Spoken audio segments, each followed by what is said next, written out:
Hi everyone, welcome back to my YouTube channel. Today I'm going to show you how to delete videos from your channel. And this is going to be using my mobile phone for those who access their YouTube channel through their mobile phone. So don't forget to give this video a thumbs up and subscribe to my YouTube channel. Turn on your notification bell to get notified when I post new content. What you want to do is go into your YouTube studio and it brings you to your YouTube channel. Okay. So the next thing you want to do is tap on content, and then it opens all the videos that you've uploaded into your channel.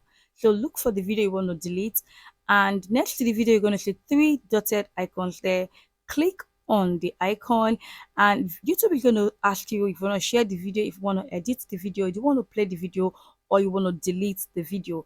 And if you tap on delete this video, YouTube is going to tell you deleting content from YouTube is permanent and cannot be undone. So if you click on delete, your video is going to be deleted and that will be permanent. So if you change your mind, you can still cancel it. But if you don't, go ahead and delete your video.